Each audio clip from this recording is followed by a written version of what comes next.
أعوذ بالله من الشيطان الرجيم بسم الله الرحمن الرحيم ولقد أرسلنا إلى من قبلك فأخذناهم بالبأساء والضراء لعلهم يتضرعون۔ اور بلا شبہ یقیناً آپ سے پہلے بھی بہت سی امتوں میں رسول بھیج چکے ہیں، پھر ہم نے ان کو تنگ دستی اور تکلیف میں پکڑا تاکہ وہ عاجزی اختیار کریں۔ سورۃ الانعام آیا 42۔ وَلَقَدْ أَرْسَلْنَا إِلَىٰ مِن قَبْلِكَ، اور بلا شبہ یقیناً آپ سے پہلے بھی بہت سی امتوں میں رسول بھیج چکے ہیں۔ اللہ تعالیٰ نے تاریخی اعتبار سے مختلف قوموں کی اصلاح کے لیے کیا طریقہ اختیار کیا؟ اللہ تعالیٰ نے تاریخی اعتبار سے قوموں کی اصلاح کے لیے رسول بھیجے۔ نبی صلی اللہ علیہ وآلہ وسلم سے پہلے بھی رسول اپنی امتوں کی طرف بھیجے جاتے رہے۔ رسولوں نے انہیں ایمان، توحید اور عبادت کا حکم دیا۔ اللہ تعالیٰ نے انہیں مشکلات اور مصائب سے دوچار کیا کہ وہ عاجزی اختیار کریں۔ فَأَخَذْنَاهُمْ بِالْبَأْسَاءِ وَالضَّرَّاءِ لَعَلَّهُمْ يَتَضَرَّعُونَ، پھر ہم نے ان کو تنگ دستی اور تکلیف میں پکڑا تاکہ وہ عاجزی اختیار کریں۔ اللہ تعالیٰ نے جب اپنے رسولوں کو بھیجا اور لوگوں نے کفر کیا اور نافرمانی کی تو اللہ تعالیٰ نے ان کو تنگ دستی اور تکلیف میں مبتلا کیا تاکہ وہ عاجزی اختیار کریں۔ اللہ تعالیٰ نے ان پر رحم کرتے ہوئے فقر اور مرض اور آفات، مصائب کے ذریعے سے ان کی گرفت کی۔ لَعَلَّهُمْ يَتَضَرَّعُونَ، تاکہ وہ عاجزی اختیار کریں، شاید کہ وہ اللہ تعالیٰ کے پاس عاجزی سے گڑ گڑائیں اور سختی کے وقت اسے پناہ طلب کریں تاکہ وہ ہماری طرف عاجزی اختیار کریں، پھر وہ کفر کے بعد ایمان کی طرف اور شرک کے بعد توحید کی طرف اور نافرمانی کے بعد فرمانبرداری کی طرف لوٹ آئیں تاکہ وہ عاجزی اختیار کریں، یعنی وہ اپنے رب کی طرف خشوع و خضوع سے جھک جائیں اور وہ اس کی طرف اپنے کفر اور نافرمانیوں سے توبہ کریں۔ مصیبتوں کے نزول کے وقت دل ڈر جاتے ہیں۔ زندگی کے حادثات کی حقیقت کیا ہے؟ زندگی کے حادثات محض حادثات نہیں، اللہ تعالیٰ کے بھیجے ہوئے محسوس پیغامات مخصوص پیغامات ہوتے ہیں تاکہ محسوس کیا جائے اس پیغام کو۔ اللہ تعالیٰ کسی قوم کو مصائب اور آلام میں کیوں مبتلا کرتے ہیں؟ اللہ تعالیٰ مصائب میں اس لیے مبتلا کرتے ہیں تاکہ سوچنے سمجھنے کی صلاحیت بیدار ہو، تاکہ لوگ اپنے رویوں پر نظر ثانی کریں، تاکہ غفلت میں ڈوبے ہوئے لوگ سبق لیں۔ اللہ تعالیٰ مصائب میں اس لیے مبتلا کرتے ہیں تاکہ لوگ عاجزی اختیار کریں۔ فَلَوْلَا إِذْ جَاءَهُمْ بَأْسُنَا تَضَرَّعُوا وَلَكِنْ قَسَتْ قُلُوبُهُمْ وَزَيَّنَ لَهُمُ الشَّيْطَانُ مَا كَانُوا يَعْمَلُونَ، پھر جب ان پر ہمارا عذاب آیا تو انہوں نے کیوں نہ عاجزی اختیار کی بلکہ ان کے دل سخت ہو گئے اور شیطان نے ان کے لیے خوشنما بنا دیا جو وہ عمل کرتے تھے۔ سورۃ الانعام آیا 43۔ فَلَوْلَا إِذْ جَاءَهُمْ بَأْسُنَا تَضَرَّعُوا، پھر جب ان پر ہمارا عذاب آیا تو انہوں نے کیوں نہ عاجزی اختیار کی۔ اللہ تعالیٰ سختیوں میں اس لیے مبتلا کرتے ہیں تاکہ لوگ اللہ تعالیٰ کے پاس پناہ پکڑیں، لیکن جب سختیوں کے بعد ان کے دل پتھر کے ہو گئے، حق کے لیے نرم نہ پڑے تو اللہ تعالیٰ نے سوال کیا ہے، ایسا کیوں نہ ہوا کہ جب ان پر ہمارا عذاب آیا تو انہوں نے نہ عاجزی اختیار کی؟ انسان مصائب اور حادثات سے نصیحت حاصل کیوں نہیں کرتا؟ انسان خود کو یہ کہہ کر مطمئن کر لیتا ہے، اس قسم کے اتار چڑھاؤ تو زندگی میں آتے رہتے ہیں۔ شیطان ہر واقعے کی خوشنما توجیہ پیش کر کے انسان کے ذہن کو نصیحت کی بجائے غفلت کی طرف پھیر دیتا ہے۔ وَلَكِنْ قَسَتْ قُلُوبُهُمْ، بلکہ ان کے دل سخت ہو گئے۔ انسان کا دل مصائب اور مشکلات کے بعد سخت کیوں ہو جاتا ہے؟ انسان جب حادثات کو زبانی کی نشیب و فراز سمجھ کر قبول کرتا ہے، جب وہ نصیحت حاصل نہیں کرتا، جب وہ واقعات کی بار بار غلط توجیہ کرتا ہے تو حق اور باطل کے بارے میں اس کے دل سے احساس ختم ہو جاتا ہے، وہ سنگ دلی میں مبتلا ہو جاتا ہے۔ جب وہ مصائب میں رجوع اللہ اختیار نہیں کرتا تو اس کا دل سخت ہو جاتا ہے۔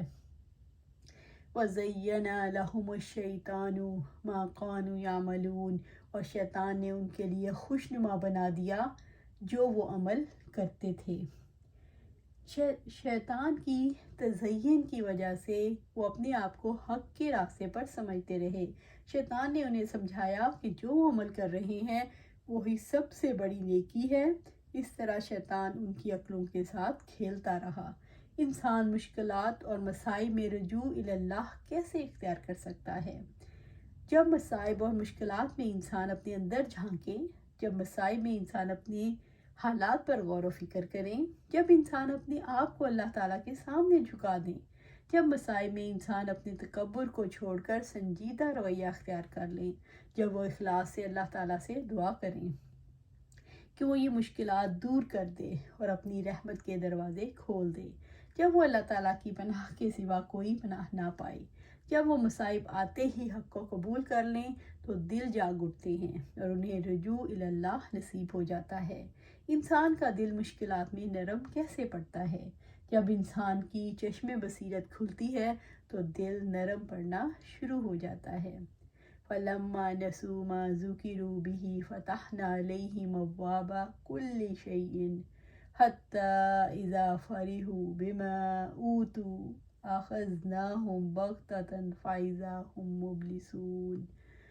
جب انہوں نے اس نصیحت کو بھلا دیا جو انہیں کی گئی تھی تو ہم نے ان پر ہر چیز کے دروازے کھول دیے، حتیٰ کہ جب وہ خود ان پر اترانے لگے جو وہ دیے گئے تو ہم نے اچانک ان کو پکڑ لیا تو اچانک مایوس تھے۔ سورۃ الانعام آیا 44۔ فَلَمَّا نَسُوا مَا ذُكِرُوا بِهِ، جب انہوں نے اس نصیحت کو بھلا دیا جو انہیں کی گئی تھی۔ پچھلی قوموں نے کس چیز کو بھلا دیا؟ پچھلی اقوام نے اللہ تعالیٰ کو، اس کی تعلیمات کو اور آخرت کی جواب دہی کو بھلا دیا تھا۔ پچھلی قوموں نے کیسے خدا فراموشی اختیار کی؟ پچھلی قوموں نے اللہ تعالیٰ کی تعلیمات کو بھلا دیا تو آخرت کی جواب دہی کا خوف نہ رہا۔ انہوں نے مصائب اور مشکلات سے نہ عبرت پکڑی نہ رب کا دامن پکڑا۔ انہوں نے اللہ تعالیٰ سے دعائیں کرنی چھوڑ دی۔ انہوں نے نعمت ملنے پر شکر گزاری کی بجائے اطراحت، فخر، غرور اور تکبر کیا۔ شیطان نے ان کے سامنے خدا فراموشی کو مزین کر دیا تو اپنی لذتوں میں گم ہو کر رہ گئے۔ شیطان نے انہیں اطمینان دلایا کہ جو تم کر رہے ہو وہ ٹھیک کر رہے ہو تو اللہ تعالیٰ کو بھول گئے۔ فَتَحْنَا عَلَيْهِمْ أَبْوَابَ كُلِّ شَيْءٍ، تو ہم نے ان پر ہر چیز کے دروازے کھول دیے۔ ہر چیز کے دروازے کھولنے سے مراد دنیا اور اس کی لذتوں اور اس کی غفلتوں کے دروازے کھول دیے جاتے ہیں۔ تنگی کو خوشحالی سے بدل دیا جاتا ہے، عیش و عشرت میں وسعت دے دی جاتی ہے، تکالیف اور بیماریوں کی جگہ جسمانی صحت اور سلامتی دے دی جاتی ہے، اور جو ان کے لیے استدراج ہے۔ کسی قوم کے لیے کون کون سی خوشحالیوں کے دروازے کھولے جاتے ہیں؟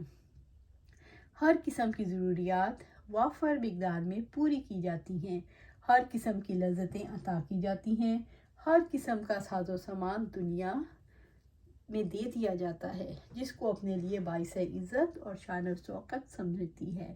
ہر چیز بغیر کسی رکاوٹ اور پابندی کے عام کر دی جاتی ہے، بغیر کسی مشقت کے سہولت کے ساتھ نعمتیں مہیا کر دی جاتی ہیں۔ حَتَّى إِذَا فَرِحُوا بِمَا أُوتُوا، حتیٰ کہ جب وہ خود ان پر اترانے لگے جو وہ دیے گئے، جب وہ مال، اولاد اور جائیداد پر پھول گئے اور اللہ تعالیٰ کو بھول گئے اور اترا کر نافرمانیوں پر اتر آئے۔ رسول اللہ صلی اللہ علیہ وسلم نے فرمایا، جب تم دیکھو کہ اللہ تعالیٰ نے دنیا میں اپنے بندوں کو نعمتیں عطا کی ہیں، بے شک وہ استدراج ہے۔ پھر اس آیت کی تلاوت کی، فَلَمَّا نَسُوا مَا ذُكِرُوا بِهِ سے لے کر وَالْحَمْدُلِلَّهِ رَبِّ الْعَالَمِينَ تک۔ انسان پر خوشحالی کیسے اثر انداز ہوتی ہے؟ اللہ تعالیٰ خوشحالی عطا فرمائے اور انسان نعمتوں پر شکر ادا نہ کرے تو ان میں مگن ہو جاتا ہے، وہ عیش و عشرت میں غرق ہو جاتا ہے،